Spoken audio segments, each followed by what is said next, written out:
Hello everyone, আসসালামু আলাইকুম। সবাই কেমন আছেন? আশা করি সবাই ভালো আছেন। আজকের নতুন ভিডিওতে সবাইকে স্বাগতম। তো আজকে চলে আসলাম রান্নাঘরে সকাল সকাল। তো আজকে আমি রান্না করব করলা ভাজি। প্রথমে করলাগুলো ভালো করে ধুয়ে পরিষ্কার করে নিলাম, আর এখন চিকন করে ভালো করে পুড়ে নিব। তো আমি করলাগুলো মাঝখান দিয়ে কেটে চিকন করে পুড়ে নিচ্ছি। তো করলা যত চিকন হবে তত খেতে মজা হবে। তো এদিকে দেখেন একদম চিকন করে আমি করলাগুলো পুড়ে নিচ্ছি। তো এভাবে করলা বলতে আমি আমার মায়ের কাছে দেখেছি, আমার মাও এরকমভাবে চিকন করে করলাগুলো পোলে। তো এই পর্যায়ে দেখেন আমি ধাপে ধাপে করলাগুলো পোলাপুলি আমার শেষ। এদিকে দেখেন এখন আমি আলু, পেঁয়াজ, রসুন সব কিছু ভালো করে চিকন করে পোলে নেব। তো এদিকে পেঁয়াজ, রসুন, আলু, করলা সব কিছু চিকন করে পোলে নিছি।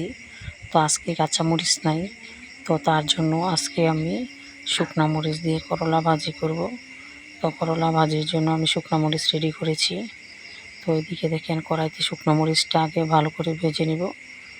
তো শুকনো মরিচ ভাজা হয়ে গেছে, এখন দিয়ে দেবো পেঁয়াজ আর রসুন। তো এই পর্যায়ে পেঁয়াজ আর রসুন ভালো করে ভেজে নিব। তো পেঁয়াজ আর রসুন ভালো করে ভাজা হয়ে গেলে তো এই পর্যায়ে আমি পেঁয়াজ আর রসুন ভালো করে ভাজানি করে নিলাম। তো পেঁয়াজ রসুন ভালো করে ভাজা হয়ে গেলে এখন আমি আলুটা ভালো করে ভেজে নিব। তো আজকে প্রথমে আলুটা ভালো করে ভেজে নিচ্ছি। আলুটা হাফ যখন সিদ্ধ হয়ে যাবে তখন দিয়ে দিব করলাটা। তো এইভাবে করলাটা ভাজি করলে আমার বাচ্চারা খেতে খুব পছন্দ করে। তো আপনারা কে কে এভাবে করলা ভাজি করেন কমেন্ট করে জানাবেন। তো এদিকে দেখেন করলার মাঝে লবণ দিয়ে ভালো করে করলাটা আমি কষাই নিলাম। এখন দিয়ে দিলাম আলুর উপরে করলাগুলো। সবুজ সবুজ করলা দেখতে খুবই সুন্দর লাগছে। তো আমার কাছে খুবই ভালো লাগছে। তো অনেকদিন পর আজকে আমি করলা ভাজি করব। তো করলা ভাজিটা কিন্তু অনেকটুকু করছি।